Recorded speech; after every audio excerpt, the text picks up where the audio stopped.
म यस समय आफ्नो गाउँमा छु अनि चराहरू कराएको आवाज नै सुन्न सक्नुहुन्छ तपाईँले।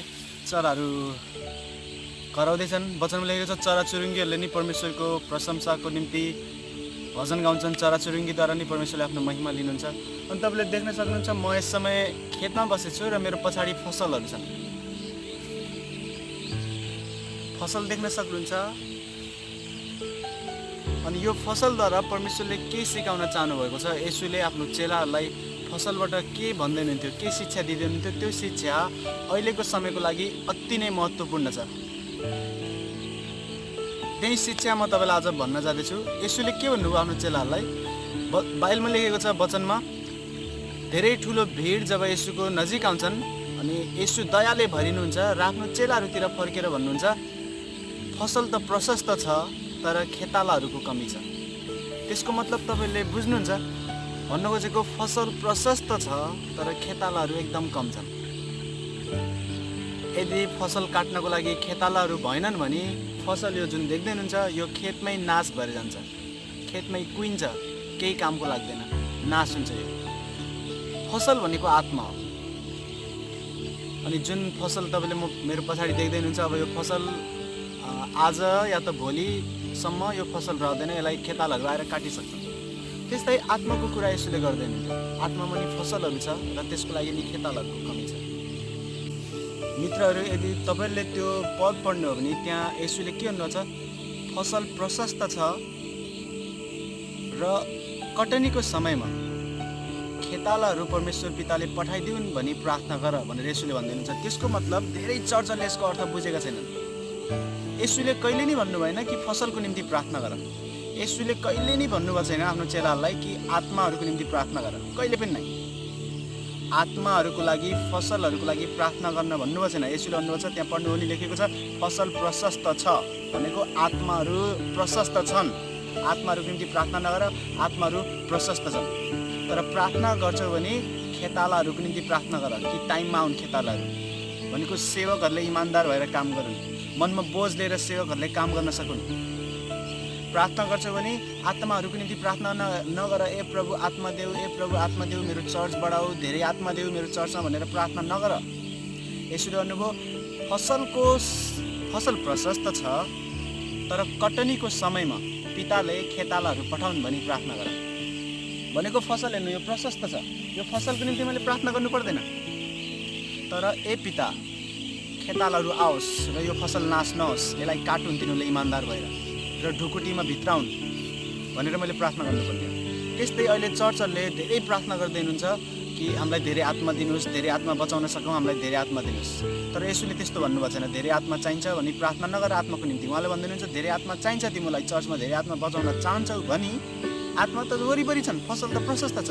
हरेक गाउँ, हरेक गल्ली, हरेक देशमा मान्छेहरू छन्, ती भनेको आत्मा हो, ती भनेको फसल हो। फसल प्रशस्त छ, आत्माहरू प्रशस्त छन् तर खेतालाहरू छैनन्। जसलाई प्रभुले सेवाको लागि बोलाउँदै हुनुहुन्छ तिनीहरू पनि च्यालेन्जहरू आउँछ, गरिबी सहनुपर्छ अनि भाग्छन्। जो सेवाको निम्ति बोलाइएको छन् उनीहरूले सेवा गर्दैनन्, हलोमा हात राखेर पछाडि फर्केर हेर्छन् र भाग्छन् चुनौतीहरू आउने बित्तिकै। परमेश्वरले के भन्नुभयो, यसुले के भन्नुभयो, यसुले भन्दै हुनुहुन्छ प्रार्थना गर कि खेतालाहरू जब खेतमा आउन् फसल काट्नको लागि तिनीहरू हलोमा हात राखेर पछाडि नफर्कुन्, तिनीहरूले फसल काटेरै अन्त्यसम्म इमान्दार भएर विश्वासयोग्य भएर काम गरून्। अहिलेको अन्त्यको दिनमा हामीले के प्रार्थना गर्नुपर्छ, धेरै लिडरहरूको लागि र धेरै जवान व्यक्तिहरूको लागि जो सेवाको लागि बोलाइएका छन् तर सेवा गर्दैनन्, तिनीहरूको लागि हामीले के प्रार्थना गर्नुपर्छ र के काउन्सिलिङ गर्नुपर्छ। उनीहरूलाई हामीले भन्नुपर्छ कि अन्त्यको दिनमा तिमीले सेवा गर्नुपर्छ। आत्माहरू प्रशस्त छ, खेतालाहरू छैनन् भनेको आत्माहरू धेरै छ, लिडरहरू छैनन्, इमान्दार लिडरहरू छैनन्, पैसाको लोभ नगर्ने लिडरहरू छैनन्, पैसालाई सही तरिकाले प्रयोग गर्न सक्ने लिडरहरू छैनन्, बोझ लिएर रोगीहरूलाई भेट्न जाने, दुष्ट आत्माहरूलाई निकाल्ने त्यस्तो लिडरहरू छैनन्, आत्माको बोझले भरिएर परमेश्वरको सत्य वचन सिकाउने लिडरहरू छैनन्। त्यस्तोको लागि प्रार्थना गर अन्त्यको समय भन्नुहुन्थ्यो र त्यही समयमा हामी अहिले जिउँदैछौँ। यो फसलको कटनीको समय हो। यो अहिले मेरो गाउँमा म जहाँ छु अहिले धेरै ठाउँमा एकचोटि देखाइदिनु चरा, यो सुन्दर दृश्य हेर्नु। मलाई थाहा छैन क्यामेराले क्याप्चर गर्छ कि गर्दैन, तर चराहरू हेर्न सक्नुहुन्छ त्यहाँ। मैले परमेश्वरको वचन बोल्दैछु, चराचुरुङ्गीहरूले त्यहाँ भजन गाउँदैछन्। हालेलुया। ओके, अहिले जुन गाउँमा म बस्दैछु यहाँ फसलको समय आएको छ, कटनीको समय। अनि यहाँ धेरै ठाउँमा कटनी भइसकेको छ। अब यो जुन म मेरो पछाडि देख्दैनुहुन्छ यो पनि भोलि कटनी हुन्छ, भोलि काट्छन् यसलाई। त्यस्तै आत्माको कटनीको समय आएको छ, अन्त्यको दिन आइसक्यो। जसलाई सेवाको लागि प्रभुले बोलाउनु भएको छ, तपाईँहरू भाग्नै न सेवा छोडेर। वचनमा के लेखेको छ, यदि मैले यो फसल काट्नको लागि जसलाई जिम्मा दिएँ त्यसले यो फसल काटेन र पानी आएर अनि घामले यो बिग्रियो, पानी र घामले यो बिग्रियो भने म जब यो खेतमा हुन्छु फर्केर मैले भन्छु अरे मैले त त्यो मान्छेलाई जिम्मा दिएको यो काट्नलाई, तर त्यसले काटेन। अनि मैले त्यसको विरुद्धमा मुद्दा हाल्छु र त्यसलाई जेल पठाउँछु। किन थाहा छ? किनकि मैले त्यसलाई जिम्मा दिएँ र त्यसले फसल काटेन मेरो।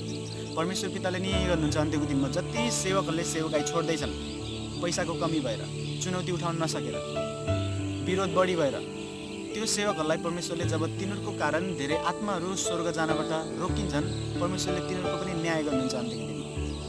धेरै सेवकहरूलाई परमेश्वरले स्वर्ग पनि जान दिनुहुन्न अन्त्यको दिनमा। यदि मैले गर्दा धेरै आत्माहरू स्वर्ग जानुपर्ने हो, मैले बचाउने धेरै आत्माहरूलाई र स्वर्ग लिएर जानुपर्ने भन्ने परमेश्वरको योजना हो म प्रति, र मैले त्यो काम गरेन भने धेरै मान्छेहरू मैले गर्दा नर्क जानुपर्छ। अनि मैले गर्दा धेरै मान्छेहरू नर्क गयो भने म कसरी स्वर्ग जान्छु? यो वचनबाट हामी के सिक्छौँ? फसल प्रशस्त छ, कटनीको समय नि आयो, यदि कटनी गर्दैनौँ भने कुहिन्छ यो। अनि जो जिम्मेवाल हो खेताला, जसलाई फसलको जिम्मा दिएको छ कटनीको समयमा, यदि त्यसले कटनी गरेन भने त्यो न्यायको हकदार हुन्छ। त्यसको न्याय गरिन्छ पृथ्वीमा पनि र मरिसकेपछि पनि, आत्मिक संसारमा पनि। न्याय निश्चित छ त्यो व्यक्तिहरूको लागि जसले परमेश्वरको सेवा गर्नबाट भाग्छन्। यदि मैले गर्दा धेरै मान्छेहरू नर्क गयो भने म कसरी स्वर्ग जान सक्छु? मलाई यसोले स्वर्ग आउन दिन्न।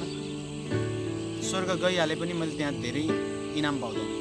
सकेसम्म म स्वर्गै जान्न यदि मैले परमेश्वरको जिम्मा पुरा गरेन भने। त्यही भएर मैले तपाईँलाई के सिकाउन खोज्दैछु यो वचनबाट, तपाईँहरू जसले हेर्नुहुन्छ यो सेवाको लागि बोलाइएको हुनुहुन्छ, तपाईँ पनि सेवा गर्नु, जेसुकै होस् सेवा गर्नु। यो बिग्रियो भने नि, यो गहुँ यो फसल बिग्रियो भने मालिक बहुत रिसाउँछ, भन्छ मेरो जिम्मा लिएर तैँले किन गरेनस्, धेरै फसल नाश भयो। त्यस्तै तपाईँहरू जसलाई जिम्मा दिएको छ स्वर्गबाट सेवाको लागि, तपाईँले त्यो जिम्मा पुरा गर्नु भएन भने मालिक रिसाउनुहुन्छ र तपाईँहरूको विरुद्धमा न्याय गर्नुहुन्छ उहाँले। एउटा जति सेवाको लागि बोलाउनु भएको छ, जतिसुकै कष्ट होस् म तपाईँलाई उत्साह दिन चाहन्छु सेवा गर्नु। वचनमा के लेखेको छ? पत्रुसले भन्छन् यदि हामी विश्वासयोग्य भइराख्यौँ भने उचित समयमा उहाँले हामीलाई उच्च पार्नुहुनेछ।